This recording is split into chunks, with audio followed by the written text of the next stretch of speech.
Hindi ito aksidente, may isang bagay kang kailangang bitawan ngayon para makapasok ang pagpapala. Kamusta? Kung napadpad ka sa reading na to, maaring may mensahe ang universe na kailangan mong marinig sa eksaktong oras na to. Huminga tayo ng malalim, pakawala ng anumang stress, pag-aalala o bigat na dala mo sa araw na to at hayaan nating dumaloy ang mga mensaheng para sa'yo. Tandaan, kunin lamang ang nagre-resonate at iwanan ang hindi. At kung handa ka na, simulan natin. Napakabigat ng energy na nararamdaman ko rito. Parang matagal kang may pasang-pasang responsibility. Ikaw ang laging inaasahan, ikaw ang laging tumutulong, ikaw ang laging matatag. Pero ang hindi nakikita ng ibang tao, pagod ka na rin. May ilan sa inyo na parang buong taon nang lumalaban para sa pamilya, lumalaban para sa relasyon, lumalaban para sa trabaho, lumalaban para sa kinabukasan. At ang unang mensahe ng spirit ay ito: hindi mo kailangang buhatin ang buong mundo. Hindi mo responsibility ang iligtas ang lahat. At hindi mo kailangan patunayan ang halaga mo sa pamamagitan ng pagod. May ilan sa inyo na sobrang takot mawalan kaya patuloy na kumakapit sa mga bagay na hindi na gumagana. Relasyon, trabaho, negosyo, pagkakaibigan, pangarap.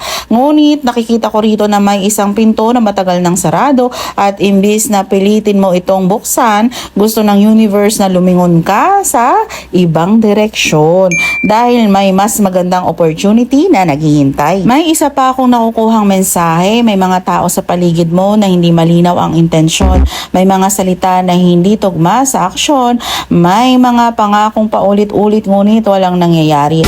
At para sa ilan sa inyo, matagal mo nang alam ang katotohanan. Ayaw mo lang itong tanggapin. Pero ngayon, lumalabas ang energy na ito. Parang wala nang pagtataguan, wala nang dahilan, wala nang ilusyon. Ang katotohanan ay nagsisimula ng lumitaw.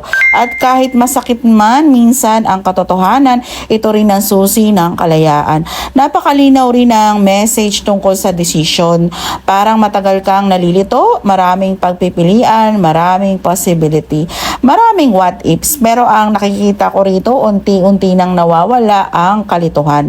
Parang nagsisimula ka nang makita kung sino ang totoo, ano ang totoo at alin ang hindi na para sa'yo. At kapag nangyari yon, mas magiging madali ang susunod mong hakbang.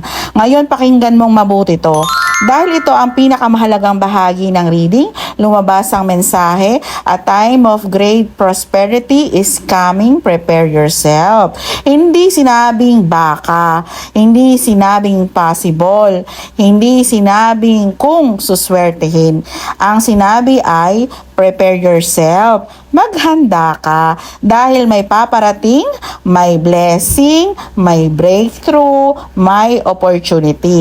May pinto na magbubukas. Ngunit ang tanong, handa ka ba?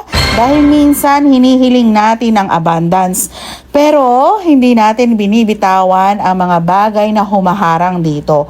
Paano papasok ang bago kung puno pa rin ang mga kamay mo sa mga bagay na dapat mo nang pakawalan? Kaya ang final message ng spirit para sa iyo, bitawan mo ang hindi mo kontrolado, bitawan mo ang mga taong paulit-ulit kang binibigo, bitawan mo ang takot na baka hindi dumating ang para sa iyo. Dahil ang para sa iyo, hindi kailanman lalampas sa iyo. At kung may isang bagay kang dapat tandaan pagkatapos ng reading na to, ito yon. Hindi ka pinaparusahan ng universe, inahanda ka nito. Inahanda ka para sa mas malaking pagpapala kaysa sa inaakala mo. At kung umabot ka hanggang dito, gusto kong malaman mo na nagpapasalamat ako sa iyong oras at energy. Kung nag-resonate ang reading na to, maaari mong i-follow at mag-subscribe sa Astro Luna Quest para sa mas marami pang tarot readings, astrology, guidance, at spiritual messages. At bago tayo magtapos, comment below, ready ako sa pagpapala dahil minsan ang unang hakbang sa pagtanggap ng blessings ay ang paniniwalang karapat dapat ka rito. Ako si Astro Luna Quest. Hanggang sa muli, stay protected, stay grounded, at alagaan ang inyong energy.